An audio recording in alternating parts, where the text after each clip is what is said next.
Assalamualaikum warahmatullahi wabarakatuh. Nama saya Lili Salehah dari kelas KSMP 21A.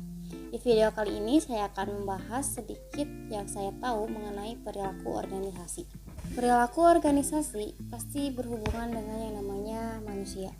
Perilaku organisasi terdiri dari perilaku dan organisasi, di mana perilaku itu sendiri adalah tingkah laku, tindakan, sikap ataupun reaksi kita terhadap sesuatu. Contohnya, kita bereaksi ketika kita mendapatkan kabar bahagia, kita akan dengan spontan tertawa ataupun merasa bahagia juga. Atau ketika kita mendapatkan kabar yang buruk atau sedih, dengan spontan kita akan menangis. Sedangkan yang dimaksud dengan organisasi adalah sebuah wadah atau suatu kesatuan yang terdiri dari 2 orang atau lebih untuk mencapai tujuan bersama. Sebagai contohnya adalah dalam suatu keluarga yang terdiri dari ayah yang sebagai kepala keluarga, ibu sebagai ibu rumah tangga, dan anak-anaknya sebagai anggota keluarga. Mereka bekerja sama untuk mencapai kesejahteraan keluarga mereka. Contohnya, perilaku organisasi sendiri adalah sebuah ilmu yang mempelajari tentang tingkah laku manusia dalam berorganisasi.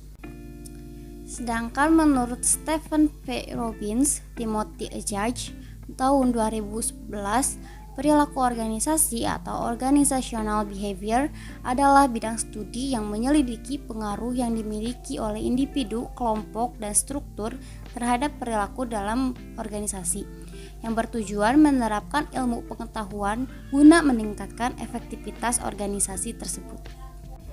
Dalam perilaku organisasi terdapat 2 konsep, yaitu manusia dan organisasi atau individu dan organisasi, yang dimana manusia berkaitan dengan individu atau kelompok yang berfungsi untuk berkomunikasi dengan individu lainnya ataupun lingkungannya.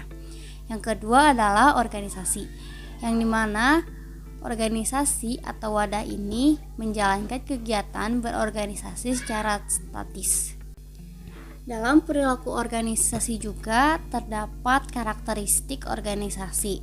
Yang pertama, adanya perilaku, yaitu perilaku seseorang atau individu dalam sebuah organisasi. Oleh sebab itu, kita harus mampu atau tahu tentang memahami perilaku berbagai individu dalam organisasi. Kedua, adanya struktur, yang dimana dalam organisasi sangat berkaitan dengan yang namanya hubungan bersifat tetap dalam sebuah organisasi. Jika dalam sebuah organisasi tidak mempunyai atau memiliki struktur, maka sebuah organisasi tidak dapat berjalan dengan baik. Yang ketiga, adanya proses. Proses yang dimaksud adalah adanya interaksi yang berkaitan dengan interaksi antara anggota organisasi ataupun interaksi anggota organisasi dengan lingkungannya. Proses organisasi ini meliputi komunikasi, kepemimpinan, proses pengambilan keputusan, dan kekuasaan dalam sebuah organisasi. Yang dimana proses komunikasi terjadi jika adanya anggota yang satu dengan yang satu sedang berdiskusi. Kepemimpinan itu yang dimana adanya pemimpin ataupun ketua dalam organisasi. Dan yang proses pengambilan keputusan adalah ketika organisasi tersebut ada masalah, seorang yang dalam organisasi itu ataupun pemimpinnya atau ketuanya atau bahkan anggotanya bisa mengambil keputusan dengan tepat. Itu saja yang bisa saya sampaikan, semoga bermanfaat. Terima kasih telah menonton video ini sampai akhir.